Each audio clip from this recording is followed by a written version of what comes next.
Donald Trump is on an all-out media and campaign blitz in the final weeks and days of this election, and it is proving out two very clear things. The first of which is that Donald Trump has no energy at this point. Even though he is doing more rallies and interviews than usual, he is so sleepy, he is so unenergetic and lazy in these interviews and rallies. But the other thing that he is deranged. Donald Trump is more crazed than ever. It comes off in even a couple seconds of watching him in any instance in which he is speaking. And so the mainstream media is finally doing its job after years of ignoring Donald Trump's very clear cognitive decline.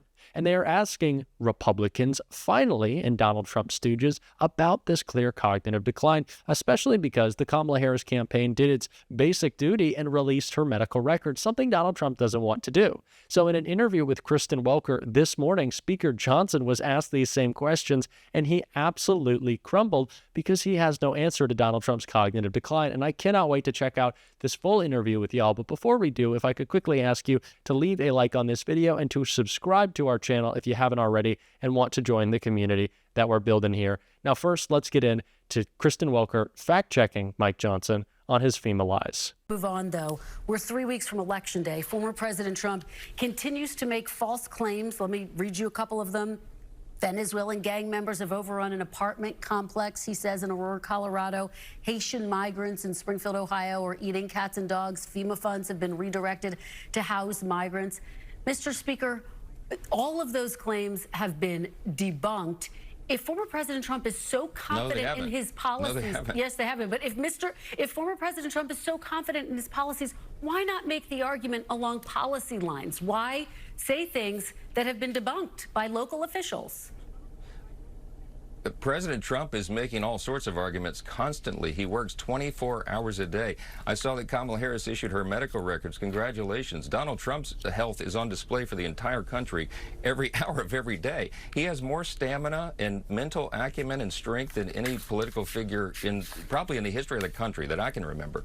He goes nonstop. So what he's talking about is the things that the American people care about. This FEMA dollars going to resettle migrants, that is a fact. I mean, that is an objective fact. What he's talking about, it's not the disaster relief fund, but it's another fund that FEMA used to resettle all the illegal aliens that they let across the open border. Kamala Harris, the border czar, was the engineer of that. I do have to, the FEMA funds were not redirected to house migrants. That has been debunked. It's a separate fund. FEMA has said as much. That's right. But just to the substance, why not make the argument on the substance of the policies, Mr. Speaker?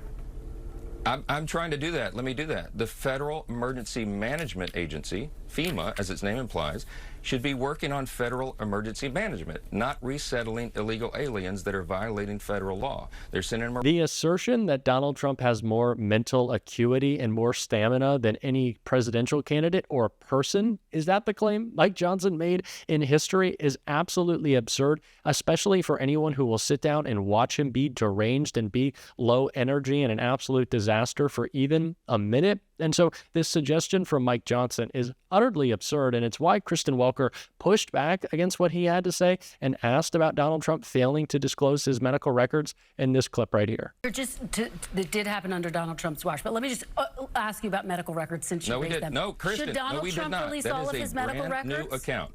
Should Donald Trump release all of his medical records, Mr. Speaker? He issued the records of his physicians. Kamala Harris issued her medical records as a diversion because she's desperate because she's sinking in the polls. Donald Trump's health is on display. Everyone in America can see it. The man works nonstop. He never quits. He probably sleeps 4 hours a night. He doesn't require as much sleep as the average person. He's an unusual figure. And this is the strength that we need in a time like this. We're in the most dangerous moment since World War II. You have to have strength. You have to have a steady hand. You have to have a commander-in-chief that our allies respect and our enemies fear. They do not fear Kamala Harris. They do fear Donald Trump. Mr. Speaker, that's what people are going to vote on. Just to be very clear, he hasn't released all of his medical records. He released 2 letters. Should he release the results of the cognitive test? It's unnecessary. He's on display every minute. So it's unnecessary. You concede that he didn't release his medical records. You don't want to know things like his cholesterol level, whether he's dealing with any issue that we may not know about, if he's going to be commander-in-chief. And he also said he would relieve cognitive tests. Listen to your question. Should he release that? The American people, Kristen, the American people don't care about the cholesterol level of Donald Trump. They care about the cost of living and the fact they cannot pay for groceries because Kamala Harris and Joe Biden's policies have put them in that situation. The medical records are irrelevant. Let's talk about things that the American people care about. That's why Donald Trump is surging in the polls, because he's doing that on stages, in interviews, nonstop around the clock, and Kamala Harris has done nothing. Every time she talks, her numbers go down because she is uniquely unqualified to be the commander-in-chief at one of the most dangerous times in the history of the country. Mr. Speaker, very quickly, let me... All Republicans wanted to do when President Biden was still the Democratic nominee for president was talk about his cognitive state, demand that he take a cognitive test. And it wasn't just Republicans. It was the mainstream media as well. And so I would like to see a similar level of outrage, considering Donald Trump is the oldest person to ever run for president, and he's losing it. President Biden was effectively governing while he was running for office, when he was running for re-election. And what is Donald Trump doing? He's screaming about windmills. He's screaming about Hannibal Lecter. He's losing his mind.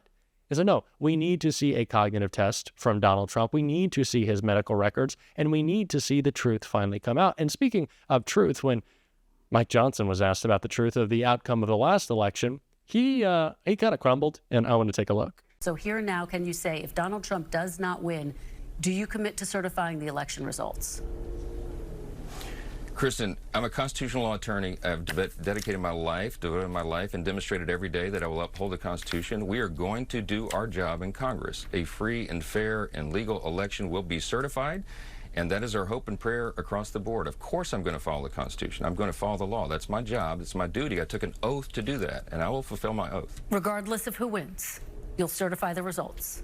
And regardless, of course, yes, if the election is free and fair and legal, and we pray and hope that it is, there's a lot of work being done to make sure that's true.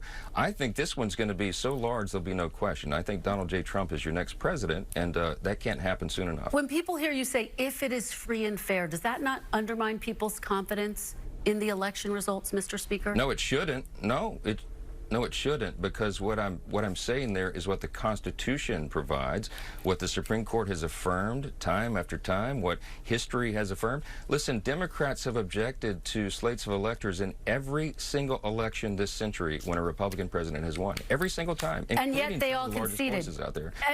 And yet they've conceded. Former President Trump has yet to concede in 2020. That's the point.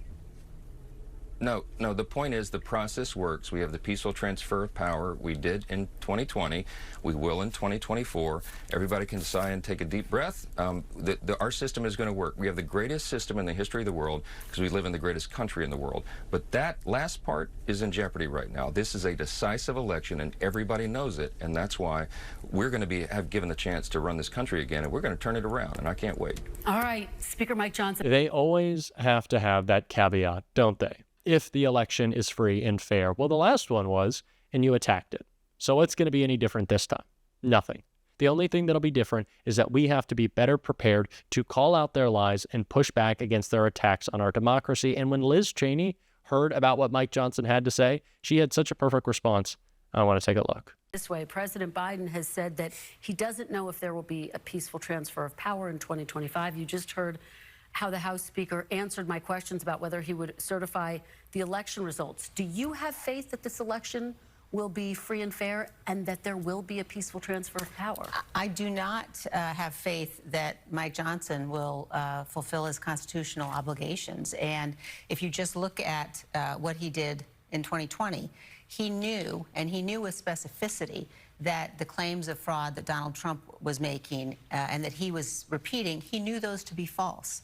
We had very clear and specific conversations about that. He knew that courts had specifically found that those claims were false. He knew they weren't true. He also knew that what he was urging Congress do in terms of throwing out the votes of millions of Americans, he knew with specificity that that was unconstitutional. He was told that not only in discussions with me, but also by the House Republican Counsel. He signed his name to a brief filed with the United States Supreme Court that made those claims he knew to be false. So he has a record repeatedly of doing things that he knows to be wrong, that he knows to be unconstitutional in order to placate Donald Trump. And frankly, you know, you saw that sycophancy just now on display. So I think that it's very concerning.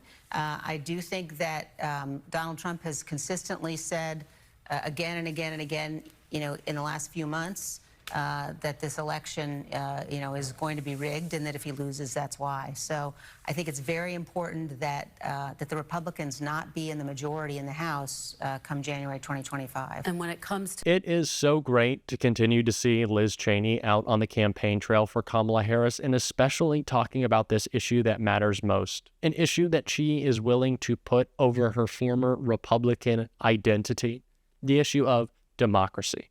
Because sure, Republicans can say that they have differences of opinion on policy with Kamala Harris, but one policy always comes first, and that's democracy. And if Republicans want to continue to attack it, we have to always make sure that we are building the biggest coalition possible to stop them. And that is exactly what we're going to be talking about every single day on the show. And if you want to support that, as always, you can hit that subscribe button. You can leave a like on this video. And if you stuck around to the end, you can drop a blue heart in the comments. And until next time, I'll see you soon.